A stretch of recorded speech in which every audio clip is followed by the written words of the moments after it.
You know, when I started this channel, I just spent hours and hours watching all these really cool photography YouTubers, and I'm like, they've got it made. People just send them free stuff every week for them to try out and show you guys. And I think that's pretty cool. Well, consider me cool because somebody sent me something.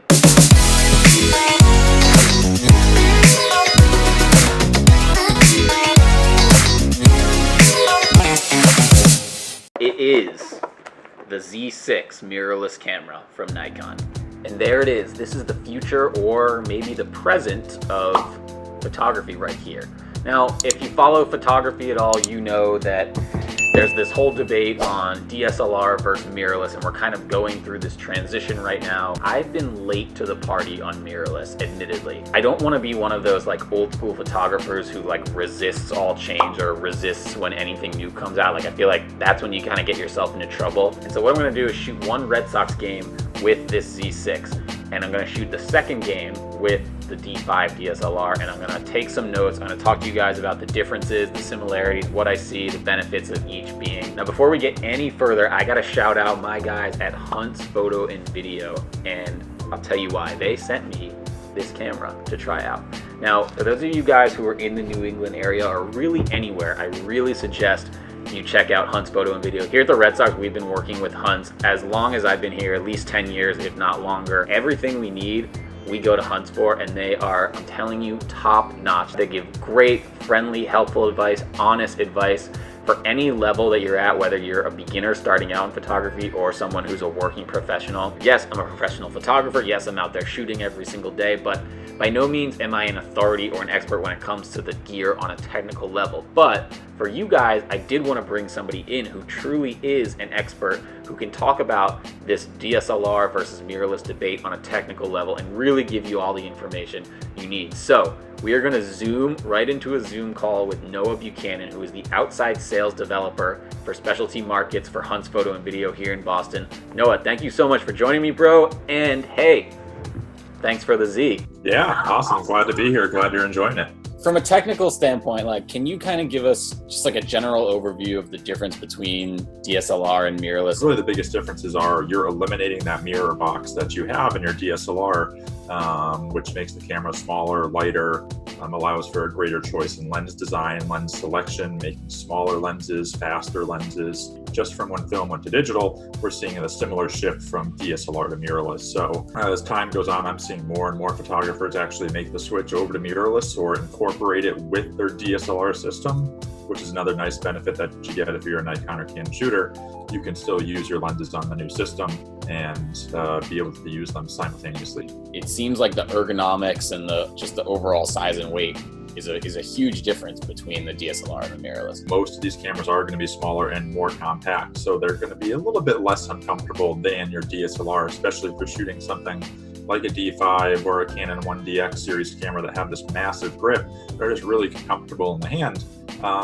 You do lose that a little bit, but what you gain is the weight savings and the size savings, so you don't have to carry around as much gear with you or lug it around on your back if you're carrying it in a backpack and going out shooting for the day. When it comes to autofocus, it seems like there's a couple features or a couple things to point out about the new mirrorless system that you could maybe talk about. So there's a lot more focus points that you have on the mirrorless systems, and those are going to cover pretty much edge to edge on the sensor. So no matter where your subject is in the frame, you're most likely going to have an autofocus point that you can put there. So you're not really doing a lot of focus and recomposing that you may have had to do with DSLRs. A lot of these cameras now have face detection, eye detection, even some of them have animal eye detection, which is just something we didn't have before with DSLRs, which is great for sports and wildlife shooters or even portrait photographers, wedding photographers. Just like it was an adjustment from film to digital, it's probably an adjustment looking through the actual camera from DSLR to mirrorless, right?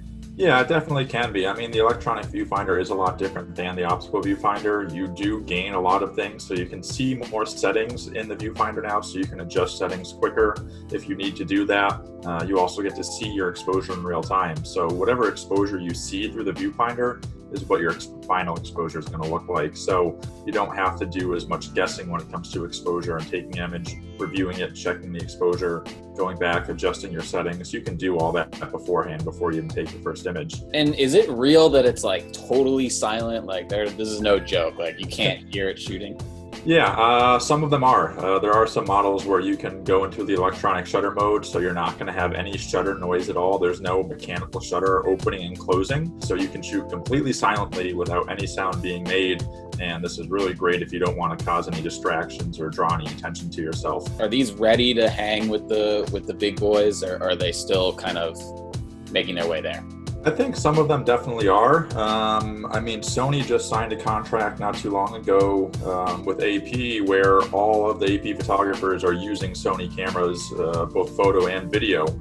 So all of their press photographers are using Sony cameras now, and Sony only makes mirrorless cameras. I think the autofocus has gotten to a point where it is really good now, and it can keep up with a lot of these DSLRs are doing, and it's only going to continue to improve as time goes on. Many of them have in-body stabilization now, which gives you stabilization directly at the point of the sensor. So you can stabilize any lens you're using, whether it has image stabilization or not. So you can shoot at slower shutter speeds. You can hand hold shutter speeds at 1, 2, 3 seconds sometimes.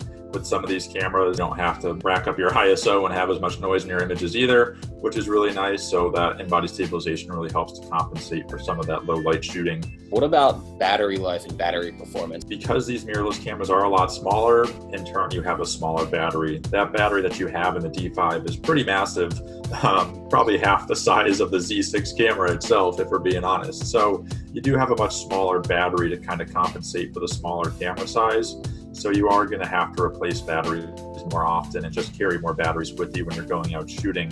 I don't know of any mirrorless camera out there on the market that's going to directly compete with the battery life of the D5 or the D6 or even Canon's 1DX series or anything like that. What are you seeing with your customers as far as their preferences for mirrorless cameras, and also just what do we need to know about hunts? We're a New England-based photo and video retailer. We have 8 stores throughout New England. We are seeing a lot more people switch over to mirrorless as time goes on.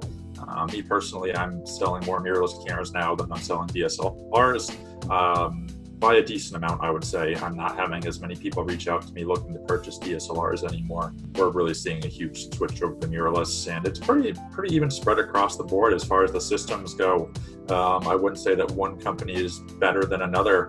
All these camera companies are producing amazing cameras and lenses, and there's certain cameras and lenses that are going to be better for some photographers and not as good for others. So it's really the right camera for you. This is why you guys got to go to hunts. We've been using them for years here at the Red Sox. These guys know their stuff. Hey, Noah, thanks a lot. And we've got games all weekend, so we're going to head out and give this bad boy a spin. Awesome. Enjoy, Billy. About 3 o'clock, time to get to work. The players are starting to arrive, so gotta go start shooting. But first observations, I've got the Z right here. First observation, ergonomics are really good. Feels really good in the hand. You know, the grip is really nice. The buttons are all kind of just laid out exactly how I'm used to having them on all the Nikon DSLRs. And you know, my main observation here is just I've got it over my shoulder, and it just feels light, feels small. It feels kind of weightless. Like I'm used to carrying around this big tank of a DSLR, you know, really heavy. And this is a welcome difference. You know, I feel like I barely have anything over my shoulder. And so I think if I were to start using these every day, you know, I'd really save my back and really save my shoulders a lot of trouble. So we'll go look for some players, but gotta mask up.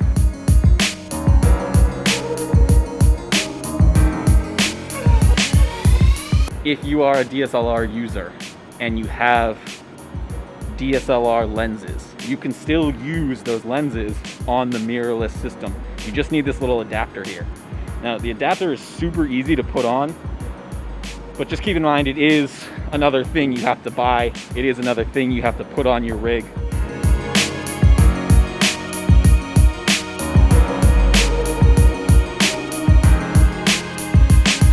There's definitely a major difference between the mirrorless and the DSLR. The electronic viewfinder definitely takes a little bit of getting used to. It eliminates your need for like chimping, like taking a picture, checking the screen, making sure the exposure is good, adjusting the exposure, then taking another picture. You know, you kind of know exactly what you're getting when you shoot.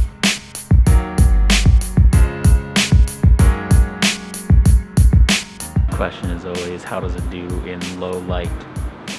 And here under the overhang, there's a hitters meeting happening right here, so I don't want to talk too loudly, but I will say it's having a harder time focusing here in the dark than the DSLR does. It's kind of having trouble locking on to certain objects because it's so dark in here. Focus in the low light was just not that good. I was locked onto it right here, and it just like didn't do it. And like only like one or two of these per sequence are like sharp.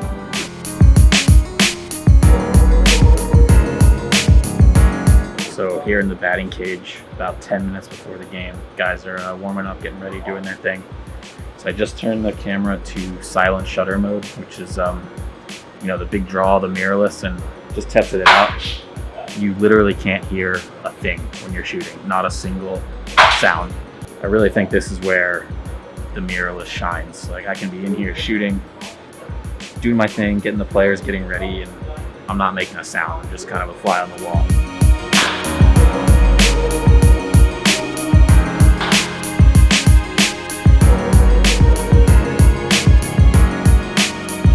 The files look pretty good. I mean, they're definitely no worse than the DSLR. I don't know if they're any better, but they're about the same, which is good. That's what you want.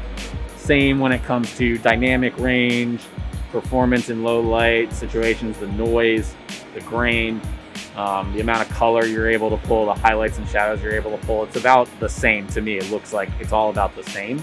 Great for carrying around features, wide angle stuff. So far I like it, but we're about 20 minutes out from game time. So we're about to really put it to the test.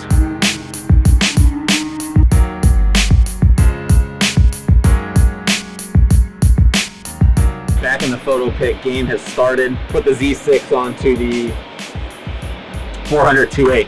Whereas it felt good in my hand before with the wide angle, I feel like with the big 400, it just feels like it doesn't really have quite the weight as the D5, which is nice for sure.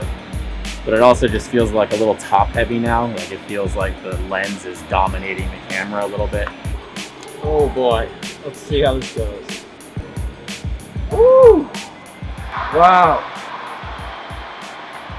Amazing catch by Jackie. What else is new? So this is actually going to be a good test after that sequence. It did pretty good. It did pretty good, but you know, the 12 frames a second is its maximum, and in that instance, I really miss having the full 14 frames a second. I really want that ball dropping into his glove, and I think I would have had it with the DSLR. It doesn't seem like a lot, but when you're shooting sports, every single second counts.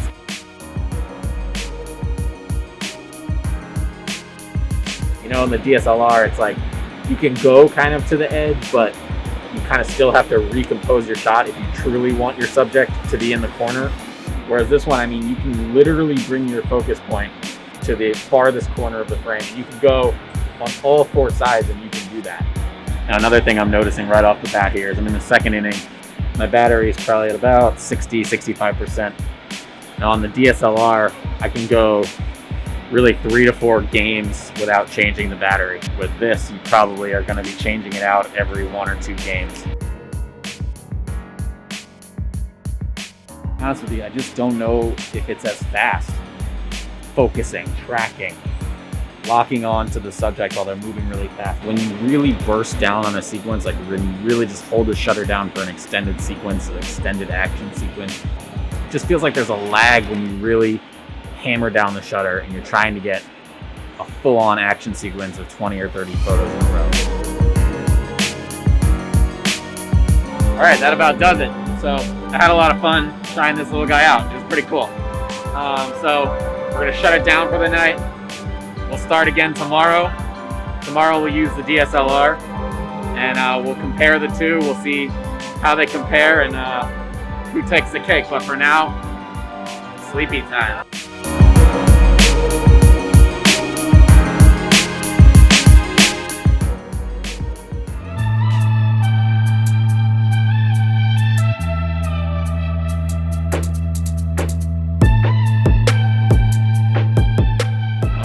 Back at it for night 2.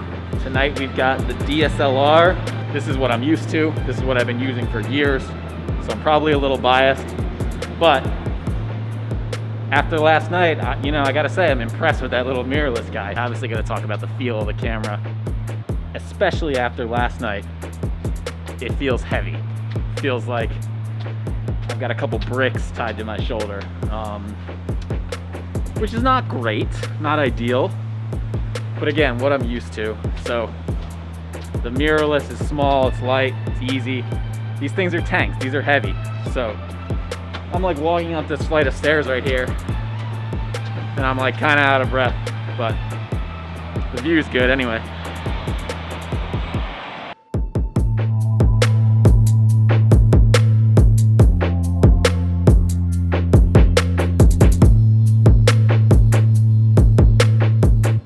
Going to the photo pit. Here we go. It is a machine gun. I mean, I can just fire away. And it doesn't miss anything. The focus is super fast. The frame rate's super fast. I mean, it's a machine gun.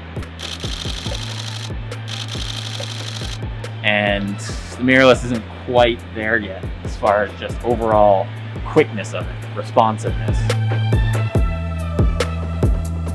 This is maybe more of a mental thing, but although the silent shooting or the quiet shutter is pretty cool and obviously great for some situations, there is a peace of mind in a way that comes with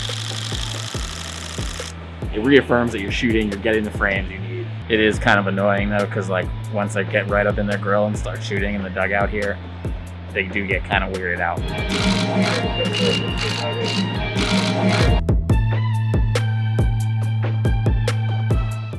What you see right here is my normal setup for shooting action, for shooting baseball. So I have the 400mm, which is my long lens, good for action happening across the field.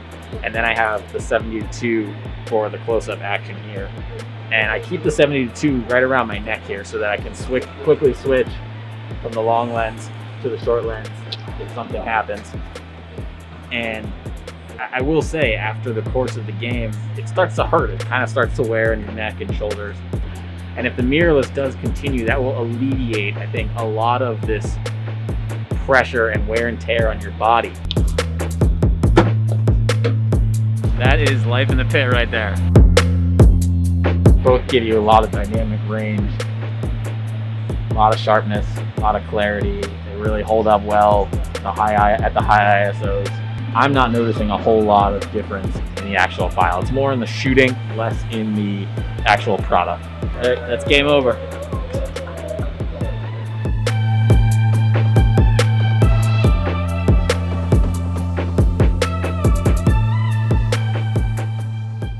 Okay, so what's the final verdict? DSLR or mirrorless? Well, listen, mirrorless is definitely not going anywhere. It is here to stay, and it's pretty cool. There's some features about the mirrorless that I really love. I love the silent shooting. I love the digital viewfinder. I love the fact that these are small, they're lightweight, and they're compact. They're great for wide-angle stuff, sports features, behind-the-scenes moments, events and appearances, anything that isn't happening really fast. These will be really, really, really useful cameras for you. But here's the thing, I am not ready to make the switch entirely, and here's why.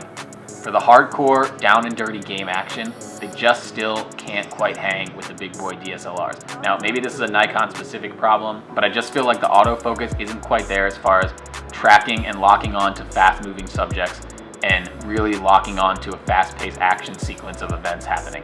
And I also think the battery life is a major problem. I don't have time to be switching out batteries twice a game or once every game. It just doesn't really seem practical at this point in time. And I just don't know if they're solid enough to last for the rigors of an entire season shooting night after night after night. So if I'm a sports photographer, I'm definitely ready to buy mirrorless as my B camera.